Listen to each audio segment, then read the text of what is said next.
తాకట్లో ఉన్న మీ బంగారాన్ని విడిపించి ఆ రోజు ఆన్లైన్ రేటుకి కొంటాం. Sharma gold company.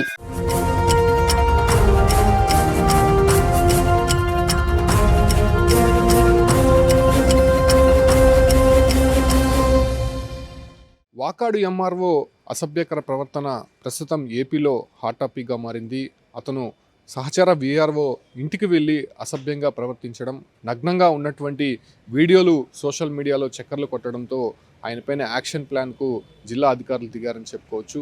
ఈ వ్యవహారం బయటికి రాగానే ముందుగా అతన్ని సస్పెండ్ చేస్తూ జిల్లా కలెక్టర్ కూడా ఆదేశాలు జారీ చేశారు. అంటే గత నెల 24వ తారీఖున ఏదైతే వాకాడులో విధులు నిర్వహిస్తున్నటువంటి ఎంఆర్ఓ గతంలో పెళ్లికూరు అనేటువంటి ప్రాంతంలో పనిచేస్తున్న సమయంలో అక్కడ సహచర విఆర్ఓ ఒక మహిళ అనే లేకుండా ఆమె పైన అసభ్యకరంగా ప్రవర్తించడము, ఆమెకి లేనిపోని మెసేజ్లు పెట్టడము, ఆమె ఇంటికి వెళ్ళి తరచూ వేధించేటువంటి పరిస్థితులు ఉన్నట్టయితే ఆ మహిళ ఫిర్యాదు చేస్తోంది. అయితే ఈ గత నెల 24వ తారీఖున ఎంఆర్ఓ రామయ్య నేరుగా విఆర్ఓ ఇంటికి వెళ్ళి అక్కడ నగ్నంగా ఉన్నటువంటి వీడియోలు కూడా మనం ఇప్పుడు ప్రస్తుతం చూస్తున్నాం. అయితే ఆ ఒక విఆర్ఓ వెంటనే తల్లికి చెప్పడంతో ఆ యొక్క ఎంఆర్ఓని తల్లి దేహశుద్ధి చేసినటువంటి వీడియోలు కూడా ప్రస్తుతం వైరల్ అవుతున్నాయి. సో ఈ ఘటనతో విచారణ చేపట్టినటువంటి అధికారులు అతనిపైన యాక్షన్ ప్లాన్కి అయితే దిగారు. కాకపోతే అటు ఎంఆర్ఓ విఆర్ఓ ఇద్దరు కూడా పరస్పరం కలెక్టర్కి ఫిర్యాదు చేసినటువంటి పరిస్థితి.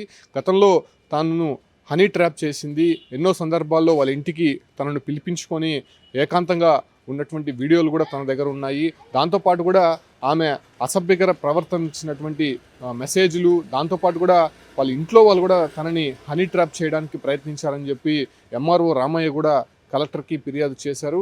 అదే తరహాలోనే విఆర్ఓ కూడా కలెక్టర్కి ఒక ఫిర్యాదు అయితే ఇచ్చింది. తనను అసభ్యకరంగా మెసేజ్లు పెట్టడము, తను మీ ఇంటికి వస్తాను, కోడి కూర వండబెడతావా, తనను ఏకాంతంగా గడపాలని ఉంది అనేటువంటి మెసేజ్లు తనకి పంపించేవాడు.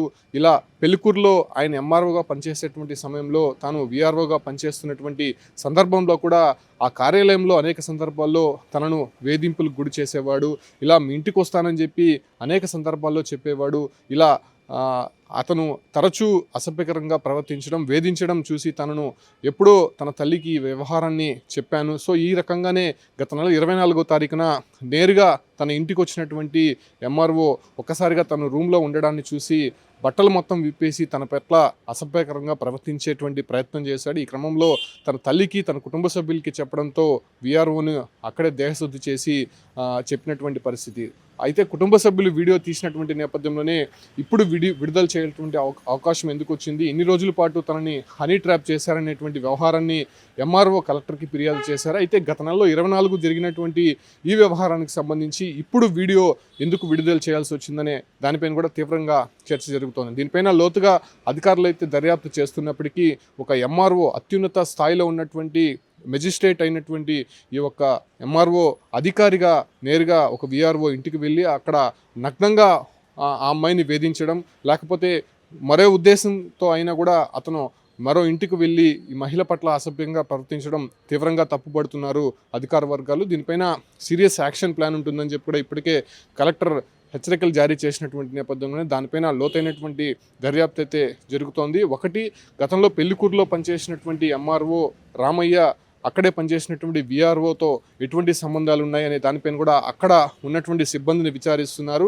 ఆయన అక్కడ నుంచి వాకాడుకి ట్రాన్స్ఫర్ అయ్యి ప్రస్తుతం వాకాడులో ఎంఆర్ఓగా విధులు నిర్వహిస్తున్నారు. అయితే అప్పటి నుంచి కూడా ఉన్నటువంటి వ్యవహారానికి సంబంధించి ఇప్పుడు ఆ వీడియోలు ఎందుకు బయట వచ్చాయి అంటే గత నెల 24వ తారీఖున ఎంఆర్ఓ ఇంటికి వచ్చారని చెప్పి అటు బాధితురాలు చెప్తున్నప్పటికీ ఎందుకు ఇన్ని రోజుల పాటు వెయిట్ చేశారనే దానిపైన కూడా విచారణ జరుగుతుంది. ఒకవేళ వాళ్ళ పరంగా ఏమైనా హనీ ట్రాప్ చేసి ఇతన్ని బెదిరించే ప్రయత్నం చేస్తారా, లేకపోతే తరచూ ఇతను వాళ్ళ ఇంటికి వెళ్ళి ఇలాంటి వ్యవహారాలు నడిపిస్తున్నాడని దానిపైన కూడా ఎంక్వైరీ జరుగుతోంది. కాబట్టి ప్రస్తుతానికైతే ఎంఆర్ఓ పైన చర్యలు అయితే తీసుకున్నారు. ఒకవేళ దీంతో విఆర్ఓ తప్పు కూడా ఉందని తెలిస్తే ఆమె పైన కూడా యాక్షన్ తీసుకునేటువంటి అవకాశం అయితే కనిపిస్తుంది. అయితే ఈ వ్యవహారానికి సంబంధించి అటు తిరుపతి, నెల్లూరు జిల్లాలో పెద్ద ఎత్తున దుమారం రేగినటువంటి నేపథ్యంలోనే ఈ వ్యవహారం పైన అధికారులు కూడా సీరియస్గా తీసుకొని విచారణ అయితే చేపడుతున్నటువంటి పరిస్థితి అయితే కనిపిస్తోంది.